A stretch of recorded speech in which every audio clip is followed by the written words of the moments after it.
lot of empty storefronts. It's difficult sometimes to find parking, and it's been an economic decline now for 40 years, I would say, except for maybe the Arts District, which has really turned around. We have two really great theaters, the Berkeley Rep and Aurora Theater. There's Freight and Salvage just moved up here. There's live music, and we have the Jazz School, and the University Museum is going to be moving down here.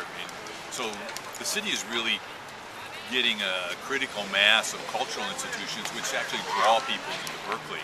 What we don't have so much is reasons for people to stay around and shop or come early and shop. And though we have a few good restaurants, we could even use more restaurants downtown. I think my vision is probably the same as everyone else's, including the opponents of Measure R, and that is I want a vibrant, friendly place where I can come, feel comfortable, find things that I want, enjoy myself, bring my friends when they come to town. I think the difference is how do we get there? And I think the way we get there, a lot of us want community benefits to come out of new economic development.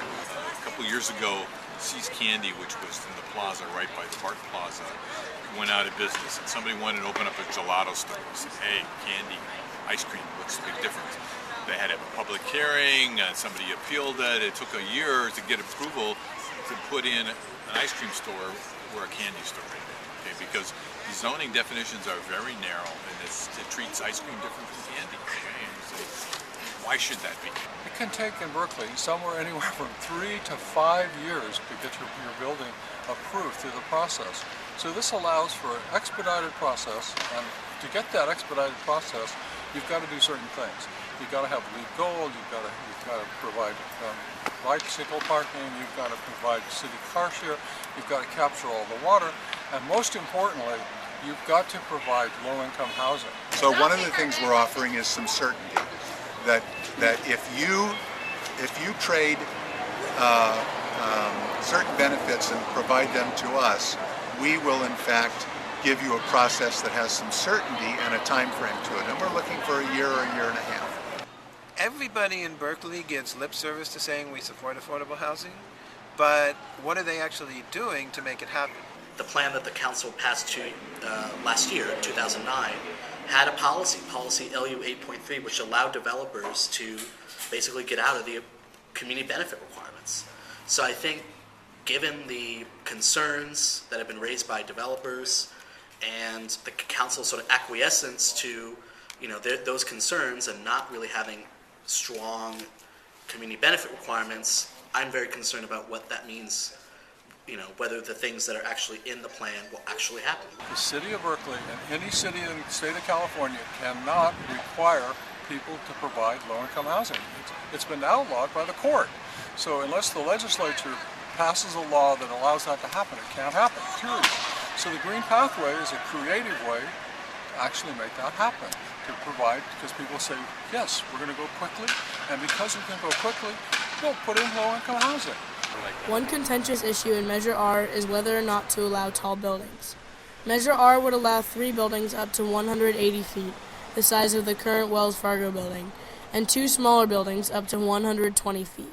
Controversy has really revolved around 2 things. One is the height, which, as I indicated, this is the smallest height that's before the voters of any of the 3 plans.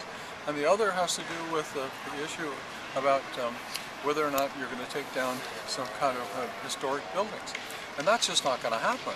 I don't want tall buildings all over the city, but I think downtown is the place the tall buildings would only go within 1 block apart.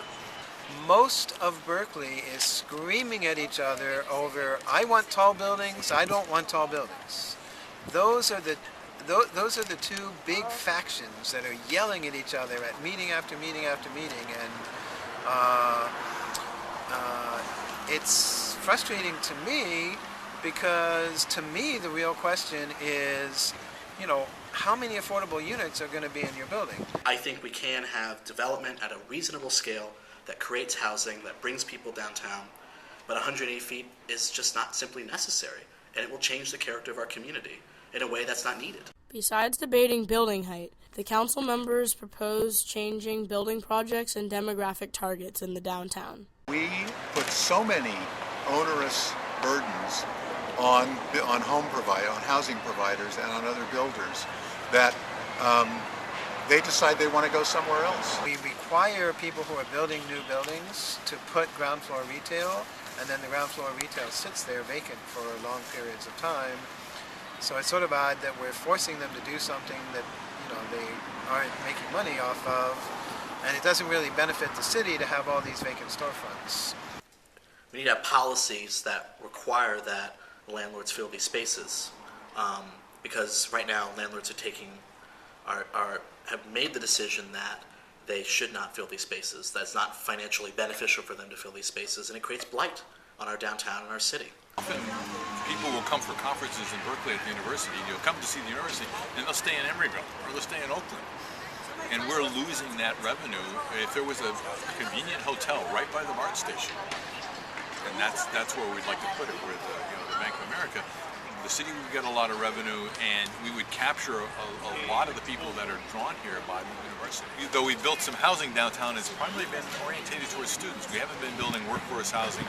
We haven't been building some higher-end housing toward empty nesters, people whose kids have grown up and they're living now in a rather expensive house with a lot of space they don't need, that might be willing to move downtown where they didn't need 2 cars and would have some disposable income. Another concern is how effective the plan will be, given that the building regulations implemented in exchange for a quicker building timeline are currently non-binding. If the City Council passes a controversial plan and the voters referend it, it'll have to wait until, 2012 election. So I'm against Measure R because there's not a plan. It delays adoption of a downtown plan because we start the process all over again. And it doesn't ensure we're going to get the things that the proponents of Measure R promise, like open space, affordable housing, real environmental requirements in green building. And I think we can do better. They keep saying it is non-binding. It's non-binding. That's right.